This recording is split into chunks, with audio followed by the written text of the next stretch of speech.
va atteindre cette semaine le pic des publications de résultats d'entreprises aux États-Unis notamment. Ce sera un des marqueurs importants. Le plan de trading chaque lundi à la mi-journée avec Bourse Direct et Romain Dobré qui est à mes côtés en plateau. Bonjour et bienvenue Romain. Bonjour Gérard. Membre de la cellule info d'experts de Bourse Direct. Oui, je le disais déjà, début de semaine un peu morose, beaucoup de prudence. C'est vrai que depuis les annonces de couvre-feu en France, il y a une dizaine de jours, on a vu quand même un resserrement des politiques de santé publique un peu partout en Europe, spécialement en Europe notamment, et on peut imaginer que les investisseurs accusent un peu le coup quand même en ce début de semaine. Oui, je trouve même que le marché tient extrêmement bien avec cette accumulation de tensions. On est à 9 jours des présidentielles aux États-Unis, source de stress évidemment, les tensions un peu avec le Moyen-Orient aussi, et puis ce contexte de couvre-feu, potentiel reconfinement, nombre de cas record, effectivement c'est lourd et le marché se comporte plutôt pas trop mal malgré ça.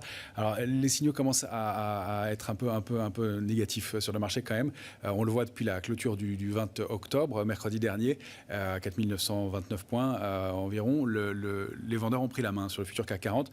20 000 contrats ont été ouverts au cours de la baisse de jeudi dernier, de l'accélération baissière, et seulement 4 000 contrats ont été clôturés au cours du rebond de 1,20% de vendredi. Donc des rachats de short. Pas de soutien, encore une fois, dans ce mouvement. Pas de nouveaux intérêts. Pas de nouveaux intérêts. Il y avait un frémissement il y a une dizaine de jours, mais il a été vite douché. Un frémissement acheteur. Et c'est vraiment les vendeurs qui ont la main. Alors, ils se sont rachetés un peu vendredi. Probablement le rebond de ce matin aussi. Mais on voit le trou d'air à l'ouverture, encore une fois. On perdait jusqu'à 1,40% quasiment. Et on rebondit jusqu'à moins 0,30%. Toujours beaucoup de spéculation, beaucoup d'arbitrage. Mais un marché qui se cherche et qui n'est pas serein. Une volatilité qui remonte pas mal, 28. Donc, un niveau de stress important. Pas de surprise, mais un contexte où il y avait des timides signaux d'amélioration, commence à patiner, même si on a quelques secteurs et quelques signaux de rotation sectorielle possible. Mais il faut du soutien, il faut plus que ça pour que le marché reparte. Et on en est loin. Justement, semaine qui va être peut-être une semaine clé pour les investisseurs puisqu'on aura les publications des GAFAM, ce groupe de valeurs qui représente alors 25% peut-être du marché américain, qui contribue majoritairement à la performance des indices américains depuis des mois et des trimestres maintenant. Avant même de parler des GAFAM, on regarde ce qui se passe chez SAP aujourd'hui. Et c'est vrai que l'alerte est quand même majeure dans un secteur leader, secteur fort, le secteur des logiciels. C'est la plus grosse tech européenne, l'allemand SAP, qui avertit, et c'est pas un petit avertissement, c'est un décalage dans le temps des objectifs de moyen terme. Parce que oui, le cloud, ça reste un positionnement stratégique clé pour les groupes de logiciels. SAP le réaffirme, il n'y a pas de souci là-dessus, sauf qu'on voit quand même que les secteurs très affectés commencent à peser sur des secteurs beaucoup moins affectés jusqu'à présent. SAP nous le dit très clairement, la reprise de la demande de mes clients finaux n'est pas au rendez-vous et beaucoup moins forte que prévu parce qu'il y a des secteurs qui restent au fond du trou et qui seront encore plus sous pression après les nouvelles mesures sanitaires en Europe. Est-ce qu'il faut se mettre à imaginer un schéma où les secteurs leaders seraient, dans cette seconde vague épidémique, rattrapés à leur tour par la faiblesse des économies ? Manifestement, c'est à envisager de plus en plus. On avait le scénario positif qui était que les secteurs en retard rattrapent. Donc on voyait l'automobile qui toujours surperforme, le secteur bancaire qui frémit et qui surperforme depuis une dizaine de jours maintenant. Sur le mois d'octobre, c'est pas mal. Sur le mois d'octobre qui tient mieux. On a les banques et les télécommunications qui se portaient bien aussi. Donc, et le luxe qui toujours tenait le haut du pavé, même si c'est plus dispatché, c'est plus réparti. On voit qu'Hermès tient très bien. L'Oréal, Kering, c'est un peu plus délicat. Donc on avait ce scénario et effectivement il peut y avoir un alignement par le bas et que les secteurs qui tenaient le haut du pavé baissent et ne tiennent pas.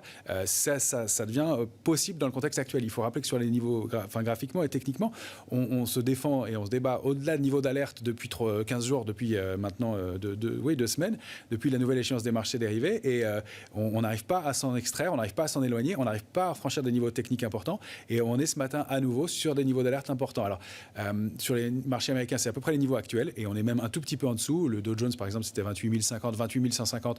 On est légèrement en dessous pour l'instant. Il faut que ça réagisse et que ça réagisse vite. Sinon, on va confirmer des clôtures sous ces niveaux d'alerte et ça, c'est des signaux des déclenchements de signaux baissiers. Et puis à Paris, eh bien, un élément positif, mais qui va être en fait le niveau d'alerte surtout, c'est qu'on a, en formant un point bas jeudi dernier à 4 778 points sur le futur CAC 40, c'est 78,5 sur le futur CAC 40, formé un rebond assez important et marqué et permis d'identifier une ligne de tendance haussière. Enfin, c'est-à-dire que depuis mars dernier, on n'avait pas de ligne de tendance haussière de moyen terme. On a eu un rebond violent de court terme, puis une grande zone de fluctuation latérale, et en n'allant pas plus bas, et donc en marquant une série de points hauts qui sont une zone pour le mois de mars, un point bas du mois de mai, un point bas du mois de septembre et ce point bas du mois d'octobre, on valide une ligne de tendance. Ça, c'est important graphiquement et techniquement. Elle se situe pour la semaine à 4790 points, ça c'est pour aujourd'hui. Pour la semaine, c'est 4806 et pour la fin de semaine, c'est 813. Comme c'est une oblique, à chaque jour, elle remonte un petit peu. Donc 4790, 4813, c'est vraiment un niveau à suivre de très très près sur l'indice parisien. Si on passe en dessous, on risque d'accélérer à la baisse. Alors on a des niveaux d'alerte qui sont assez proches, 4754 qu'on a vu plusieurs fois.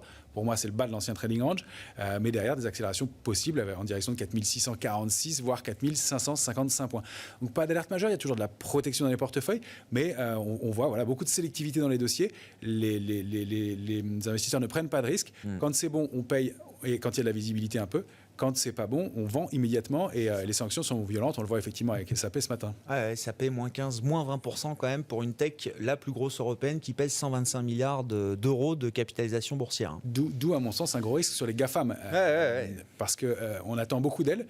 Les publications sont attendues en progression tant du côté des chiffres d'affaires que du côté du bénéfice, à l'exception d'Amazon, mais c'est un cas particulier, elle avait tellement progressé au dernier trimestre, progression par rapport au dernier trimestre, qu'il y a un risque de choc de ce côté-là si ça déçoit un peu. Et on voit que les sanctions sont assez instantanées, on l'a vu avec Netflix la semaine dernière, SAP évidemment aujourd'hui. Donc voilà, une semaine vraiment charnière, prudent, à prendre avec beaucoup de prudence et des niveaux techniques qui sont vraiment autour desquels on évolue en ce moment. Et même si ça se passe de façon relativement calme parce que les investisseurs ne sont pas surpris, il y a toujours beaucoup de couverture dans les portefeuilles, c'est pas pour rien. C'est qu'on sait ce qui se passe. Maintenant, il y a des niveaux à préserver.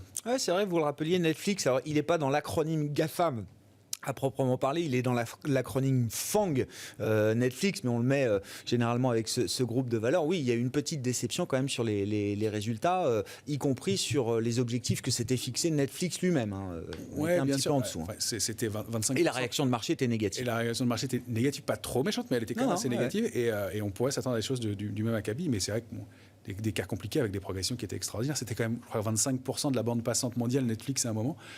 Donc progresser et avoir encore plus d'abonnés dans ce contexte-là, c'est difficile. Bon, on verra. Microsoft demain soir, ce sera le gros apéritif de la semaine avant la journée de jeudi qui verra les publications d'Apple, d'Amazon, de Facebook et d'Alphabet Google. D'autres rendez-vous à suivre peut-être cette semaine, Romain. Qu'est-ce qui va marquer justement les prochaines journées de trading? Il va y avoir demain les commandes de biens durables et la confiance du consommateur du Conference Board aux États-Unis. Ça va être important. Évidemment, la réunion de la Banque centrale européenne jeudi.